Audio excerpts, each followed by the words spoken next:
masamang tao. Ba't nagagalit ka? Umuwi ka na kung galit ka, hindi kayo pwede pagka ganyan. Maximum tolerance, kuya. May training ka, walang training yan. May aral kayo.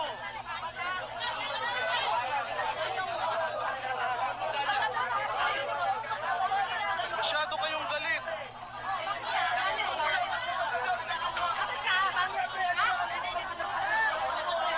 Pampitong beses yun na nagpunta rito, kuya. Alam nyo naman yan.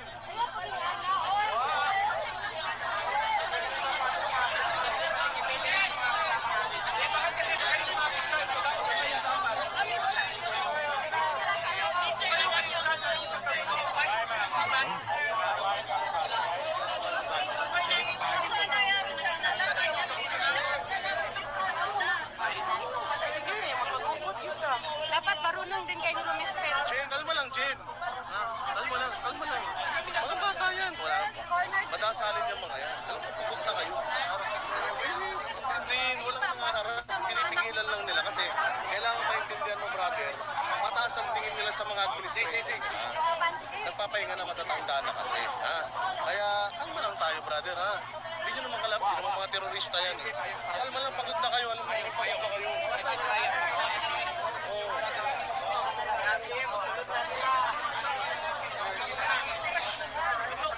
Mahirap tong ginagawa natin pare-pareho. Kaya lang kasi mga inosente to mga to eh. Kalma lang mga brother, kalma lang. Hindi masasaktan, hindi nananakit ang mga yan. Siyempre galit na yung mga yan, bahay nila yan eh. Maintindihan din natin yan. Kung gagawin sa bahay nyo yan, magagalit din kayo. Diba?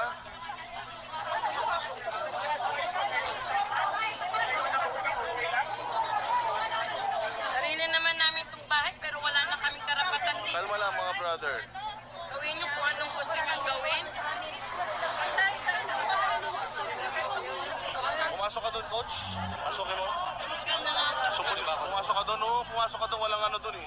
Ando doon si Hana eh. Oh, media. Kasi mga hayop, diba sa bansa na tiniran sa Oo, papasukin mo si Coach Oli saglit. Pasok ka na dito ko sa labas. Sinaral ko nila.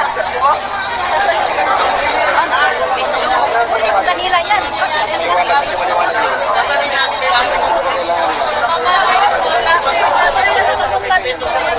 na nagpunta na kami sa langit dito.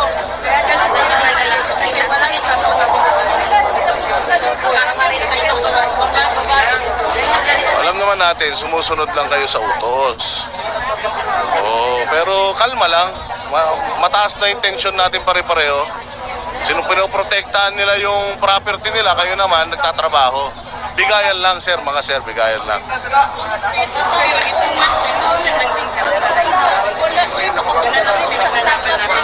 Oh, pagod na kayo, putangin na.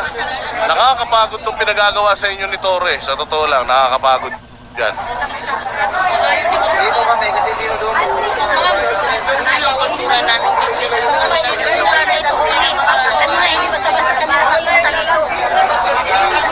Mga madam, kasi 7 beses na pumasok dito si General Torre. Paulit-ulit eh. Hindi naman siya pinipigilan eh. Siyempre, gabi na.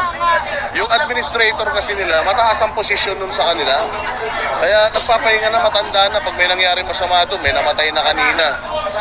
Kawawa naman. May mga nanay din kayo, may mga lola din kayo.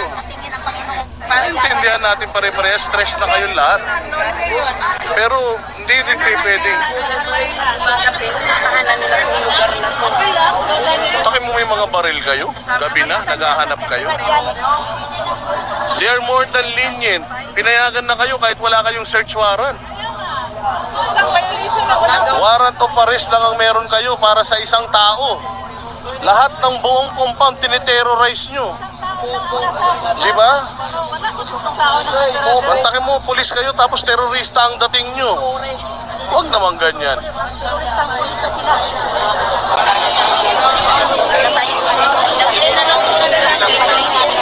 Pinastos nila ang lugar namin. Lugar na bahay ng mga babae.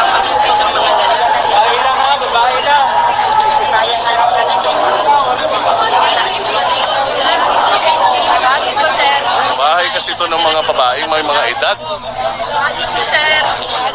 Kawawa naman itong mga members. Dapat nagpapahinga na tayo pare-pareho. Utangin na yung mga amo ninyo. Yung mga happy ninyo, ang sasarap ng buhay sa aircon. Kayo nandito. Walang tulog, walang kain. Hinayaan na silang matulog. Alam mo, illegal nga yung occupation nyo dito eh. Pero pinabayaan pa rin kayo, ganyan sila kababait. Puros mga babae, mga bata. Kaya, kailangan ng pangunawa lang yan. Walang hinaharas dito. Kayo ang nangaharas dito. Yung mga pulis ang nangharas sa amin. Ulit-ulit na. Sila pang protekta sa mga yan. Yung mga pulis nangyari na sila. Yun lang naman sir, atras sila kami naglalakad. Babae ko masuri. Yung mga babae na yung pwedeng ilagay dyan. Pero Kami din, wala pang tulog. Mula pa kami kagabi. pinamin yan. Hindi naintindihan naman natin sila mga bossing. Pwede lang, mga boys ninyo. Mga pulis, dito lang kayo. Sumusunod lang naman ang mga ito. Babae, pwede dyan. Sarap. Lalaki ang nasa Awal harap. ang lalaki talaga dyan. Mga dalaga yung admin namin. Walang Kasi magkahiwalay kasi dito ate ang lalaki at babae. Pwede. Kung pwede Magkakahiwalay kaya dapat pag quarters ng babae, babae lang. Tapos pag lalaki, lalaki. respeto naman po. Kasi simbahan to mga, alam nyo mga ate, yung mga nandirito, mga madre yan. Parang sa atin sa mga katoliko. Mga ano yan. Mga Para sa ating mga katoliko, para silang mga madre. Hindi lang sila nakadamit pang madre. Walang mga asawa yan. Hindi na nag-aasawa mga yan. Mga misyonaryo mga yan. Kaya dapat i-respeto din natin. Hindi porket nakadamit ng normal katulad natin, itatrato na natin na parang normal na mga tao. Hindi mga misyonaryo yung mga yan. Parang kumbento to mga boss. nakikiusap po ako. Yung mga lalaki dito, wala rin mga asawa yan. Parang mga misyonaryo mga yan. Kaya kailangan respeto din natin yung paniniwala nila. May mga reliyon tayo pare-pareho eh. Hindi nila tama ang tayo order ni Tore. Excuse me. Ikaw Tore ha. Ako naman ang puso niya ng kakagagal nyo. Sasasahin niya din yung Sir, nakikiusap po kami. Yung mga boys ninyo po. Yung lalaki nyo. Kahit yung mga babae dito, hindi rin basta-basta nakikipag-usap sa mga lalaki. Parang mga madre mga yan. Ay, nakulit po kayo, sir. Mga babae na kayo dyan. Kaya nga yung mga kabastusan na issue dito, putang ina walang totoo lahat dyan.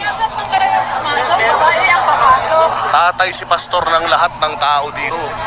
O dito. Babae na ako man. Mantaki mo, 8 milyong miyembro, isa lang yung nagre-reklamo. Mga lalaki, gusto nyo puntahan.